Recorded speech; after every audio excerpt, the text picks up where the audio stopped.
Every photographer's Instagram right now is full of dreamy studio tours, exposed brick, velvet couches, neon signs that say smile. A studio has become the new proof that you've made it, kind of the way a fancy camera used to be. So photographers open one before their business can pay for it.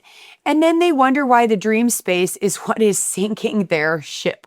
I have students making six figures without ever having a studio because the boutique portrait model works, whether you have a studio or not. It's never been about the space. It's about guiding fewer, better clients toward artwork their families keep for generations. A prettier studio won't fix a business that hasn't learned to do that yet. By the way, if you're new to my channel, my name's Sarah Petty.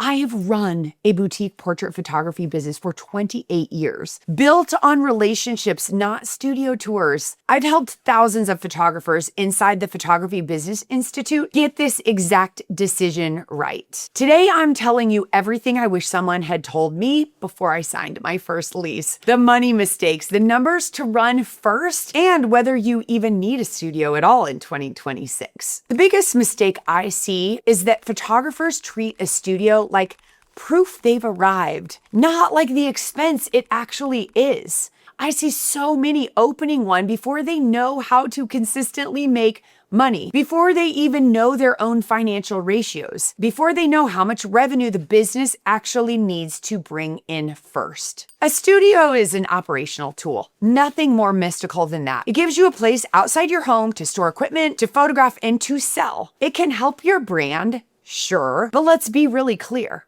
It's an expense, and it is not a marketing activity, and it's definitely not a movie. You can't build it and assume that your clients will come. Listen, when I opened my first studio, the reality that hit me the hardest was that those bills keep coming in whether or not you have clients. A studio also comes with stinking responsibilities. You have to clean it, repair it, plant flowers outside, water them. Even a small studio is basically a second home that you're now responsible for. And most photographers skip a step here. They never run their numbers before they even tour a space. Use this rule, and I want you to write this down. Your studio costs, so all of the costs that you incur with a studio, heat, air conditioning, snow removal, all those costs should be less than 10% of your revenue. Let's say that all of your orders add up to be $100,000 in your business. You can comfortably put $10,000 a year toward those expenses. That comes to about $833 a month, which covers everything. Again, rent, utilities, all of it. If your business is growing, let's say last year you did $80,000. I remember when my twins were going to kindergarten, I thought I'm going to project to grow next year because I'm going to have more time. So I can project that I can get to 100K or whatever that amount is, giving me more to put toward that studio space. Because photography is also a seasonal business, you really need a 12-month business and marketing plan before you go sign in anything. You have to know you can pay the studio bills in your slow months, not just your busy months. Listen, opening a studio to look professional before your pricing actually supports it is another huge risk. You're not just risking your business, you're putting pressure on your entire family. Because the studio is not a magic bullet. It's an expense you have to know how to pay for. And one thing that might surprise you, if you're profitably priced, your prices don't need to go up just because you got a studio. You likely already have a healthy order of over $1,000 or more, and you have confidence to know that you know how to bring in more right fit clients, then that's a different situation. But if you don't have that, that's your constraint. Not knowing how to do those things. It's not having a studio. That's exactly where your time and effort belongs. For me, I actually changed my entire business model 2 weeks before I was having the grand opening, and it was terrifying. But I'm so grateful that I invested in education to learn enough about pricing that I could revamp my entire system in that first pretty cheap space, because I ended up moving studios and expanding 2 more times before I ever built my dream studio. Okay, so once your numbers work on paper, the next trap is what you spend before you even open the doors. Expense creep, like furniture and decor, that's where photographers get into trouble fast. My first studio had no build out at all. It was literally one room, so I could just paint it a little, and I got a little carpet remnant for the little dressing room area. My second studio needed one wall built because, again, it was one big room and I needed people not to walk right in the middle of a session. And I had to put that build out on a credit card to get the wall built. And I had barely paid it off by the end of that year. And the landlord approached me and said, we have an opening down the way that's 3 times the space. That next place needed even more build out. So after paying one, I negotiated with the landlord so that I could get some of my lease offset. So he waived my rent for a few months to help me justify it because I had to sign a couple-year lease. And it was fantastic. I felt like such a real business person being able to kind of negotiate that next space, but it was a win-win for both of us. But here's the trap. Borrowing money for furniture, for sets, for decor, for a first studio, it's not even producing revenue. Don't do it. I bought furniture at auctions and junk shops, and I refinished all those things myself. I used chairs from my own house. I would bring little props and anything that I could photograph with, or I would have the client do that. I kept my costs very low, and I only bought new pieces when I could pay cash for them and pieces that I knew would look great in a photo. Expense creep is real, my friend, and you controlling it is how you protect your business. My goal was to keep 3 to 4 months of my bills in a checking account as my working capital. So that was really a reserve for me. That's what makes me feel safe, because when an unexpected repair bill or a slow month shows up, I'm good. Your cash flow can cover the costs that you can predict. It's the ones that nobody warns you about that really catch people off guard. By the way, a studio is just one piece of what can quietly make or break your numbers, if you think about it. I used to guess my way through fixing my business, tweaking my prices, changing my marketing, trying anything and everything, and it was exhausting. But here's what I learned. In every business, there's almost always one thing that's actually holding that business back, and it's nearly impossible to see from the inside of your own business. I feel like it's like reading the outside of the label on the bottle while you're on the inside. My team and my coaches have worked with thousands of portrait photographers who are working inside the bottle, trying to look at that label on the outside, but they can point it out to you so easily.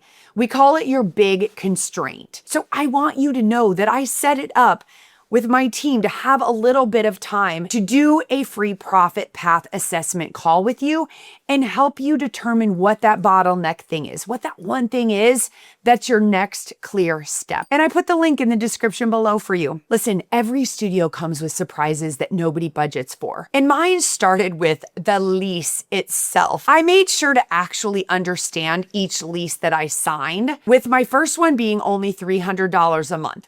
Now, everything was included with that, but that also meant when the roof leaked right onto my equipment, nobody felt the responsibility to fix it. Taxes were also a constant reality check as my business grew. I think this is where learning how to manage and navigate unexpected things comes in. And my dad luckily used to tell me, he would say things like, hey, if a broken dishwasher is going to send you into a tailspin, you're setting yourself up for failure. Or maybe don't get the rental house if you're worried about everything breaking, because it's going to happen. Your dishwasher is going to break. And in business, something unexpected is going to happen. So you might as well expect it instead of melting down when it happens. Like, why me? So I really did take that mindset into my business. One of my worst moments early on, which built a muscle, pretty proud of that, was when my accountant called me on April 14th, day before taxes were due, and told me with an awkward little giggle that, oh, Sarah, you had a good year. And he said, well, you know you owe $90,000 tomorrow. Literally, the room started spinning. I couldn't hear much of what he said after that. I couldn't understand how I owed money that I didn't know, because I was paying taxes every quarter, but I wasn't paying it on the growth. How did I owe it? I don't have it. That was a huge lesson. So once you've planned for kind of every dollar and you have a little extra for when things go wrong, there's still one thing left to get right, and it has nothing to do with money. And that is what this space needs to look like so that you can increase your sales. A fancy space isn't what makes you boutique, it's what you do in that space. My first studio proved that. It had bars on the windows, literally. And I just used my creativity to make it feel special on a very low budget. As photographers, I feel like we're creative, so lean into that. A studio changed how I was able to increase my sales like crazy. Everyone in this industry was telling photographers at this time, oh, when you get a studio, have a separate sales room. You know, like that different space where you bring your clients and you get them a cocktail or a cold beverage and you sell to them. Well, gosh, in my first 3 studios, I never had a dedicated sales space because they were just too small. And so I had nice sized camera rooms that I would photograph in, and then I would bring the sofa over and bring my little cart and all my little plugins. And that's where I'd present images to my clients with a projector huge on the wall. It just felt so comfortable. They'd been in that room. That's where we created the art. And I think it came across as less salesy and less pressure to my clients. And because it was so big, it led to bigger sales. When it came time to build my dream studio, I still chose not to build a separate sales room because I just love having one big room to do everything in. One more caution here when you're looking to get a studio, some studio owners try to rent their space out to help cover the costs. That can work, but it's really a completely different business, which can devalue your brand. It can create confusion for clients, and it creates another obstacle when you need a session at a certain time and someone else is using the space. I just think don't get pulled into that distraction. Get clear on how to generate clients, how to make good average sales, and then don't take on a studio your business can't actually justify. Do you even need a studio in 2026? Friend, I have students making over 6 figures a year without one, working from home or on location, and typically with a higher net profit than photographers carrying studio overhead. It absolutely can be done. Looking back, I wouldn't change a single mistake I made because every one of them helps me become a better coach for photographers that I work with now. I've loved everything about this business for 28 years. And if you're romanticizing a studio right now while your business isn't consistent, predictable, or profitable, here's my honest advice. Learn how to attract the right clients and sell to them first. That's where your time and money belong before you ever sign a lease. And hey, if you want help figuring exactly where your business stands and what to fix before you take on that expense, book a free call with my team and let's talk about it because this is the best life you can build for yourself. And I'll see you on the next one.